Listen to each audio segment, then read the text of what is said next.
क्या बोलेंगे सर, ये जो आज आम आदमी पार्टी के कार्यकर्ता प्रधानमंत्री मोदी के जो घर गिराव करने के लिए गए हैं, बोले केजरीवाल को गलत जेल में डाल रखा है। वो तो जो लोग हैं उनके तो हितैषी हैं, वो दिल्ली के लोगों ने चुन के भेजा 1-2 करोड़ लोगों ने, और आज जो प्रधानमंत्री मोदी का जो घर घेरने के लिए चलेगा, लग रहा है मतलब ये ठीक कदम है, ये मोदी जी को इसमें शामिल कर रहा है, उनका घर घेर लेना। देखिए मोदी जी टोटली रूप से गलत हैं। अच्छा, सही कहीं से भी नहीं है वो। आपको एक चीज बताओ, विपक्ष का घोटाला दिखता है। सारे हिंदुस्तान में नीचे से लेके ऊपर तक तो सब आपके आदमी हैं। दिल्ली क्या कोई भी दूरदर्शन देख लो आप, सिवाय मोदी भक्ति के तो कोई कार्यक्रम ही नहीं है। तो वह आदमी क्या बोलेगा। अच्छा। सारे आदमी आपने अपने बैठा रखे हो। यहाँ केजरीवाल जी ये जो केजरीवाल के जो समर्थक हैं या आम आदमी पार्टी के समर्थक जो प्रधानमंत्री का घर घेरने के लिए चले हैं, बिल्कुल सही कर रहे हैं। वो अपने अधिकारों की लड़ाई लड़ रहे हैं। आपको मोदी जी का घर घेर के। हाँ बिल्कुल, मोदी जी कहाँ से सही है। क्या बोलेंगे मैम आप, ये मोदी जी का घर घेर रहे हैं, बिल्कुल सही कर रहे हैं। केजरीवाल एक अनशन से हाईलाइट हुए थे। आप लोग याद होगा अन्ना अनशन, अन्ना आंदोलन में उन्होंने ओमबड्समैन मुद्दे को लाया था ना। वो ओमबड्समैन मुद्दा दिल्ली गवर्नमेंट में लोकपाल भाई लोकपाल कहीं नजर आता है। आज उनकी गवर्नमेंट में लोकपाल नाम का कोई बिल पास हुआ है। अगर वो अनशन करने से इतने ही आतुर तो भाई तो रोज अनशन ही करते रहेंगे।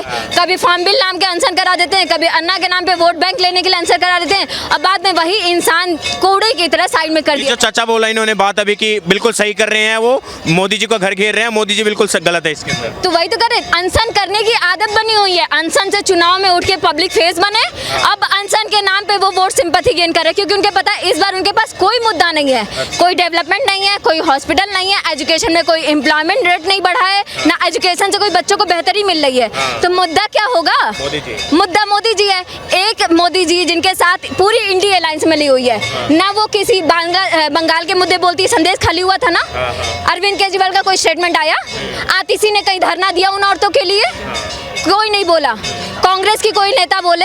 अच्छा, आपको लगता है मोदी जी को घसीट लेना, ये जो चल रहा है उनके घर को घेराव करना, एक जो देश के प्रधानमंत्री हैं, हर बिल को जो मोदी जी पास करते हैं उसको तुरंत सुप्रीम कोर्ट ले आके चैलेंज कर देना है। न्यायपालिका का काम अपना नहीं है। न्यायपालिका 4.5 करोड़ केस ना पेंडिंग डिस्ट्रॉय करे, लेकिन बैठ के रोज जो बिल पास हो रही है उस पर निर्णय सुनाती रहे। विधायिका का मतलब क्या है फिर, ये जो करे वो सही है और जो मोदी जी करे गलत है। अच्छा, इस पे क्या बोलिएगा, जो शराब घोटाला आपको लगता नहीं दिल्ली के अंदर हुआ है? बिल्कुल नहीं हुआ है घोटाला। अगर मोदी जी साबित कर देते मैं मोदी जी के तलवे चाट दूंगा। ये हो जानी चाहिए ना। स्टैंड है, राजनीतिक स्टैंड है ये।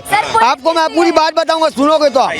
ये राजनीतिक स्टैंड है और कुछ नहीं है। एक बात बताइए, कर रहा है फिर साजिश मोदी अमित शाह, देश का प्रधानमंत्री मोदी नहीं अमित शाह है। देश को मोदी नहीं चला रहा है, अमित शाह चला रहा है।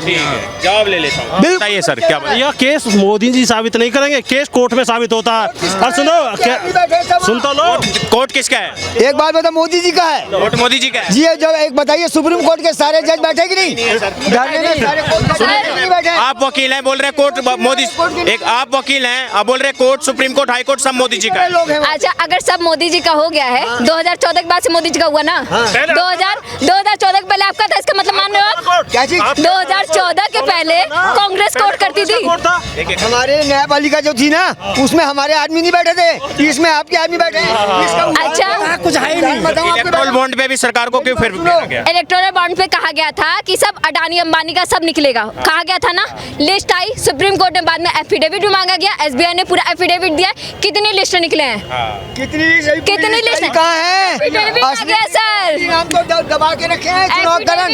एक बात बताओ आप, सुप्रीम कोर्ट के जो वकील हैं, वरिष्ठ वकील, ये मैडम क्या है मेरे को तो नहीं मालूम है ना। सुप्रीम कोर्ट के वकील जो बेवकूफ हैं, जो 1 महीने से हड़ताल में बैठे तबला बजा रहे हैं, वो मूर्ख हैं। मतलब सुप्रीम कोर्ट के वकील जो बैठे हैं, वही वकील है ना सर, जो रात के 12 बजे आतंकवादी का केस लड़ने कोर्ट में जाते हैं। ये वही वकील है ना जो रात के 12 बजे कोर्ट खुलवा के आतंकवादी का केस लड़ते हैं, उसकी लाइफ की सेविंग की बात करते हैं। कौन वकील नहीं आतंकवादी? आतंकवादी सर, देशद्रोही। आतंकवादी का मतलब सुना है? ये नहीं लड़ता। एक बात बताओ, एक मिनट, आप वकील एडवोकेट हैं, प्रोफेशनल वकील हैं, ये जो इनके ऊपर एक्ट लगा भी है, हाँ, PMLA जो एक्ट लगा है, prevention of money laundering act, तो बोल रहे हैं ये जो खास तौर से मोदी जी ने एक्ट बनाया और ये विपक्ष के नेताओं को दबाने के लिए, और केजरीवाल बहुत मतलब ये जो एक्ट है इसके कारण फंसे हुए। वैसे बोले कि कोई ऐसा ये शराब घोटाला कुछ नहीं हुआ है, ये गलत तरीके से एक्ट अप्लाई किया गया PMLA एक्ट। क्वेश्चन उनके डिपार्टमेंट से पूछेगा, ये एक्ट आया कब था?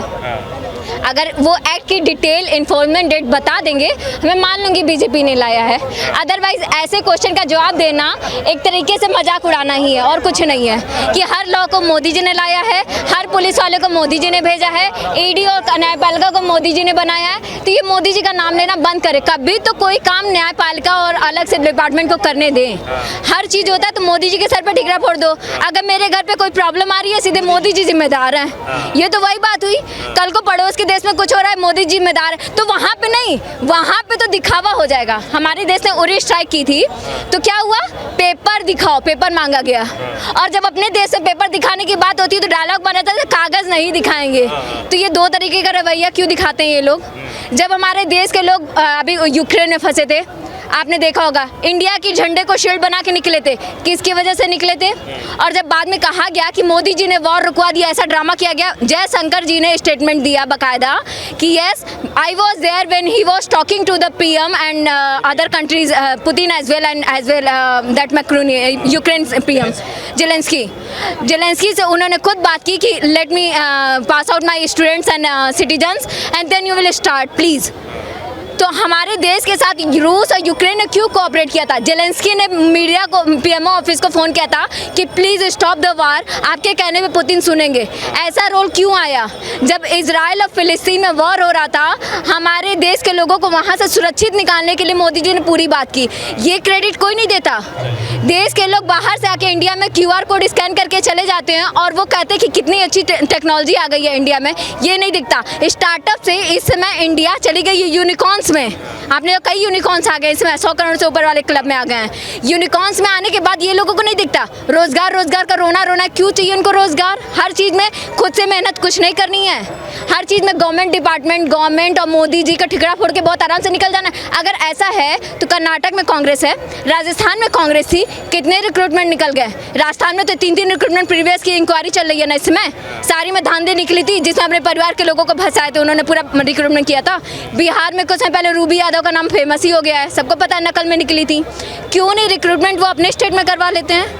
हर बात में मोदी जी के ऊपर ठिकरा फोड़ना बंद करे। देखिए, मोदी जी का घर घेरना, देश के प्रधानमंत्री हैं वो। ऐसा है कि अगर कहीं 2 ट्रेनें लड़ जाती हैं तो जनता प्रधानमंत्री और रेल मंत्री से इस्तीफा मांगती है। इसका मतलब कहीं से ये नहीं होता है कि प्रधानमंत्री या रेल मंत्री गार्ड और ड्राइवर बना हुआ था उसमें और ले जाके लड़ा दिया। लेकिन लोकतंत्र की नैतिकता ये कहती है कि जब मामले इस तरह से लोकतांत्रिक मूल्य जब खतरे में आते हैं तो प्रधानमंत्री मुख्यमंत्रियों का घेराव होना चाहिए, विरोध होना। केजरीवाल जेल में गए हैं तो मोदी जी का घेराव होना चाहिए, उनके घर का घेराव होना चाहिए। केजरीवाल जो जेल में गए हैं ये चीफ मिनिस्टर हैं, इस्तीफा देना चाहिए नहीं देना चाहिए? नहीं, सुन लीजिए, मेरा कहना है, आज तक जो सुनो मेरी सुन लो ना, आज तक जितने भी लोग, पहला एक संवैधानिक पद पे रहने वाला व्यक्ति जेल जाने के बाद इस्तीफा नहीं दिया है। बड़े बड़े करप्ट जब ये कहते थे ना, जब वो लालू यादव अडवाणी जी के ऊपर जब जैन हवाला केस में एक आरोप लगे थे, तो अडवाणी जी ने ये कहा था कि जिस दिन मुझ पे आरोप से मैं बहाल हो जाऊंगा उस दिन चुनाव लड़ूंगा, उस दिन राजनीति में आऊंगा। ये इतिहास था। लाल बहादुर शास्त्री पे एक छोटा सा आरोप लगा था। हाँ बताइए,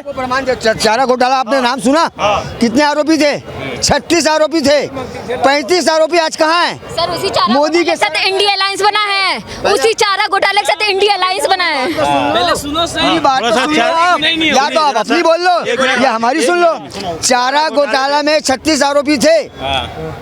हमारे कांग्रेस के जगन्नाथ मिश्र भी थे, जैसे को अपनी थे ना।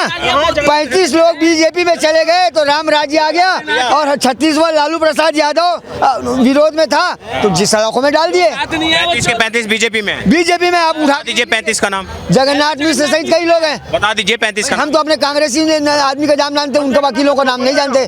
जगन्नाथ का नाम बता दो इनके अलावा। जगन्नाथ मिश्र मुख्यमंत्री और 36 लोग, 35 लोग, आप उठा के रिकॉर्ड देख लो। 10 बता दो। अगर तो नाम बता दो। मेरी बात सुनो, मैं 35 नाम बोला, 2-4 नाम आप पता ले लो, पूरा एड्रेस ले लो, अगर साबित ना हो बोलेंगे। सर ने जो बोला, कोर्ट जो है, देश का जो कानून है, कोर्ट है, सब पे मोदी जी के लोग बैठे हुए हैं। अब इनके हिसाब से तो इनका घर भी मोदी जी चला रहे होंगे। अगर इनके घर में तंगी आएगी तो भी मोदी जी की देन है। अपने आप को गोली मार मोदी जी इस समय 80 करोड़ लोगों का घर चला रहे हैं। ये बात इनको नहीं समझ में आ रही है ना सर। देखिए सर, अगर अगर प्राइम मिनिस्टर हर बात के लिए जिम्मेदार है तो सीएम किस काम के लिए है? सीएम किस लिए बनाया गया? जब हर बात पे प्राइम मिनिस्टर को रिस्पॉन्सिबल बनाया जाता है तो केजरीवाल का तो कोई काम ही नहीं था। तो क्या कर रहे थे दीम ने? मुख्यमंत्री बाकी जो 29 स्टेट है, 29 स्टेट में 29 सीएम है, वो किस काम के लिए जब सब काम मोदी जी को ही करना है? आप अपने स्टेट को तो डेवलप कर लो, फिर अब मोदी जी तक पहुंचना कि मोदी जी ने ये नहीं किया, मोदी जी ने वो नहीं किया। एक फंड एलोकेट नहीं होता है किसी डिपार्टमेंट को तो तुरंत कोर्ट पहुंच के कहते हैं कि मोदी जी ने फंड एलोकेट नहीं किया। स्वीकार करो। तो आप भी केवल राहुल भक्ति मत दिखाओ, आप भी केवल राहुल भक्ति मत दिखाओ। बस देखो भैया, सच्ची बात तो ये है कि जब चूंकि जहाँ राजनीति है वहाँ ना दूध के धुले आप हैं ना दूध के धुले आप हैं, पहली बात। लेकिन अगर हम आकलन करें तो केजरीवाल का जहाँ से उदय हुआ वहाँ से आप यहाँ तक की यात्रा देखें, जितने कंधों पे पैर रखा उतने लोग तोड़े। अन्ना जी के साथ शुरू हुए, अन्ना जी को इस्तेमाल करा, कुमार विश्वास का इस्तेमाल करा, प्रशांत भूषण जी का इस्तेमाल हुआ, योगेंद्र यादव जी का इस्तेमाल हुआ। तो आपको वो जो आपके पास ईमानदार या राजनीति को समझने वाले लोग हैं वो आपको बर्दाश्त नहीं हुए। पहली बात, आप केवल सुप्रीम पावर अपने हाथ में लेना चाहते थे। दूसरी बात, बच्चों की झूठी कसम खाई थी। हाँ, आपने मतलब हमेशा आपने सुने भैया। हाँ, अरे सुनना पड़ेगा।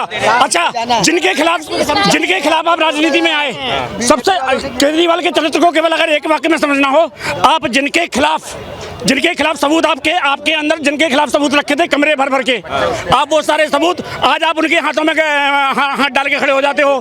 तो आपकी राजनीतिक निष्ठा है वो तो यही संदिग्ध हो जाती है कि जिनको आप भ्रष्ट बताते थे, जिनकी आप जांच की बात करते थे, आज आप उनके साथ हाथ में हाथ डाल के खड़े हो जाते हो। आज आप उनके साथ खड़े होकर चुनाव लड़ते हो। मोदी जी को हटाना, मोदी जी के सरकार को उखाड़ फेंकना, इसलिए खड़े हो रखे हैं कांग्रेस। मोदी जी को हटाना, ये मतलब इस देश का सौभाग्य है कि इस देश को 70 साल में पहली बार जैसा प्रधानमंत्री मिलना चाहिए था, पहला पटेल मिलना चाहिए था। हम पटेल जी को नहीं चुन पाए। ये जो हम पटेल जी को नहीं चुन पाए, वो जो हमसे गलती हुई थी, जो इस देश से गलती हुई थी, वो 70-75 साल बाद आकर सुलझी है। और अगर अब हमने ये मौका खो दिया, अटल जी जैसा राजनेता हमारे पास रहा, हम जीवन भर उसका उपयोग नहीं कर पाए। हम जीवन भर उसको विपक्ष में बैठा के रखा, केवल विदेश नीति में हम उसका इस्तेमाल करते रहे। तो अगर आज आपके पास एक योग्य व्यक्ति है जो भारत की जो विकास यात्रा है उसको एक नया आयाम दे सकता है, अगर आज हम उसका उपयोग नहीं कर सकते तो हम जीवन में कभी कुछ नहीं कर सकते। और हमें किसी पर फिर अगर एक अच्छा काम करने वाले आदमी का हम समर्थन नहीं कर सकते तो हमें फिर अपनी जो दशा है, जो अपनी दिशा है, जो हमारी स्थिति परिस्थिति थी देश की, हमें उसके लिए किसी को दोष देने की आवश्यकता नहीं है। क्योंकि हम अगर अपने लिए बेहतर नहीं सुन सकते तो फिर हमें किसी को दोषारोपण करने की आवश्यकता भी नहीं है। क्या बोलेंगे जो केजरीवाल एक के बाद एक ऑर्डर पास कर रहे हैं दिल्ली सरकार के लिए, ईडी की कस्टडी, जेल में जाकर दिखाना, ये केवल एक दिखावट है। हमें केवल ये दिखाना है कि हम जेल में बैठ के भी आपकी चिंता कर रहे हैं, बस ये केवल एक प्रदर्शन है। ये एक साइकोलॉजिकल, दिल्ली की जनता पर केवल एक साइकोलॉजिकल मनोवैज्ञानिक एक बढ़त बनाने की कोशिश है इसका, और कोई रीजन नहीं है। अंदर से वो कितने घबराए हुए हैं वो जानते हैं कि उन्होंने क्या किया है, और जैसी करनी वैसी भरनी के अनुसार उन्हें फल मिलेगा। हाँ, और वो फल मिलेगा। मोदी जी का जो घेराव करने चलेगा आज आपके कार्यकर्ता, राजनीति है, वो अपने पत्ते चलेंगे, ये अपने पत्ते चलेंगे। ये केवल राजनीतिक पत्ता है भाई। उन्हें तो ये दिखाना है कि हम निर्दोष है, आपने हमें जबरदस्ती वो कर रखा है तो हम उसका विरोध करेंगे। मोदी जी को बोल रहे हैं कि मोदी जी को डर लगा हुआ, अमित शाह को डर लगा हुआ। यार मोदी, देखो एक चीज बताऊं, मैं केवल एक बात मानता हूं कि एक भाग्य भी बहुत बड़ी चीज होती है। अगर हम मोदी जी की किस्मत देखें, वो बंदा विधानसभा में गया मुख्यमंत्री बन के, वो विधायक बन के नहीं गया, वो आदमी लोकसभा में आया प्रधानमंत्री बन के। उसकी किस्मत आप देखिए कि वो आदमी भाग्य भी क्या लेके चल रहा है। वो आदमी विधानसभा में जाता है तो सीधा चीफ मिनिस्टर बन के जाता है। वो व्यक्ति अगर देश की लोकसभा में आता है तो सीधा प्रधानमंत्री बन के आता है। जब से उसने चुनाव लड़ना शुरू किया आज तक एक भी चुनाव नहीं हारा, और जब तक वो जहाँ सत्ता में है वहाँ सत्ता में है। तो मुझे लगता है कि जब तक वो राजनीति में रहेंगे वो सत्ता के शीर्ष पर रहेंगे।